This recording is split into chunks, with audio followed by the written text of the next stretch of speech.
تقریباً 2 ماہ تو اس گھر میں اچھے سے گزرے۔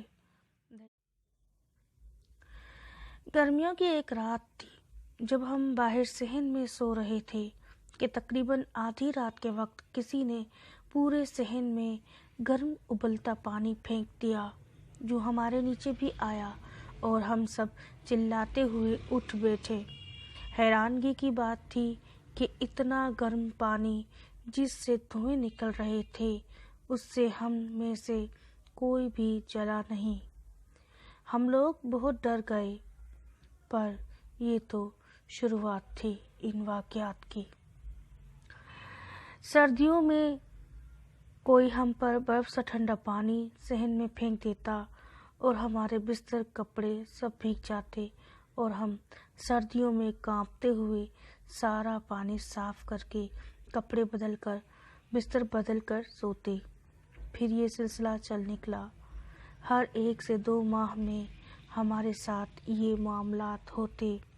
ایک مرتبہ ہم صحن میں سوئے ہوئے تھے کہ ہمارے اوپر کسی نے دہکتے انگارے مانو جیسے کسی نے انگیٹھی سے نکال کر ہمارے اوپر پھینک دیے ہوں، پر اس مرتبہ بھی حیران کن طریقے سے کسی کو کوئی آنچ بھی نہ آئی۔ انگارے ہم پر گرے ضرور، پر انہوں نے ہم کو جلایا نہیں۔ میری والدہ کا قصہ میں اپنی ویب سائٹ پر شیئر کر چکی ہوں کہ کس طرح ان کے اندر ایک روح نے اپنا بسیرا کر لیا تھا جو میری نانی کی سہیلی کے روپ میں آیا کرتی تھی۔ وہ بھی آپ لوگ ضرور پڑھیے۔ تو میری والدہ کو جو روح ان کے جسم میں گھس گئی تھی وہ ایک ہندو تھی، جو ہندو میں شاید کوئی ذات ہوتی ہے جسے چاریانی کہتے ہیں، چائڑیانی کہتے ہیں۔ وہ چڑیل تھی یا بھدرو، جو بھی آپ کہہ لیں، ہندو تھی، اس کا سایہ تھا ان پر، اس وجہ سے وہ ایسی چیزوں سے ڈرتی نہیں تھی۔ بعد میں لوگوں سے پتہ چلا کہ یہ مکان آصف زدہ ہے۔ اس کی پہلی منزل پر سادھو، جو ہندو میں آپ کو پتہ ہوگا، جو نارنجی رنگ کے کپڑے پہنتے ہیں اور سنیاسی ٹائپ ہوتے ہیں، وہ سادھو۔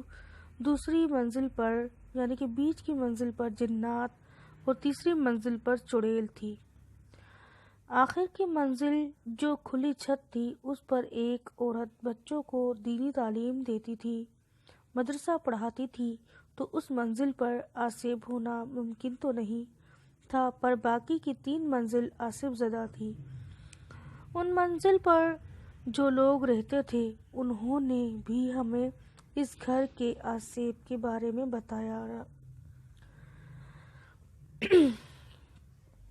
ایک رات جب ہم صحن میں سوئے ہوئے تھے، اچانک میری آنکھ کھلی تو میں نے دیکھا کہ ایک عورت کالے کپڑوں میں ملبوس سیڑھیوں سے اترتی ہوئی صحن میں آئی، اور اس نے اس طرح سے ہاتھ باندھے ہوئے تھے مانو جیسے اس کی گود میں کوئی نومولود بچہ ہو، اور وہ اسی طرح ہاتھ باندھے ہوئے سیڑھیوں سے اترتی ہوئی صحن میں آئی، اور صحن سے ہوتی ہوئی ہمارے گھر، صحن کے جو باہری راستہ تھا، اس کا دروازہ جو تھا، مین گیٹ، وہاں جا کر کھڑی ہو گئی، بیٹھ گئی، اور کچھ دیر بعد وہ وہاں سے غائب ہو گئی۔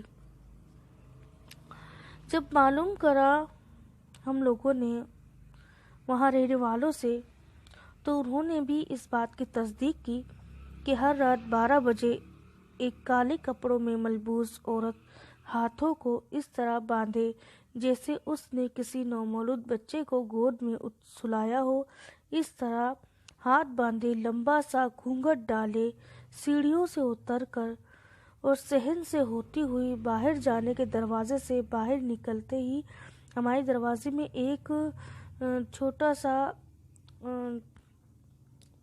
پائدان بنا ہوا تھا، جسے کچھ لوگ اوٹا بھی کہتے ہیں، اوٹا یا پائدان جو بھی آپ کہہ لیں، جو اوپر صحن میں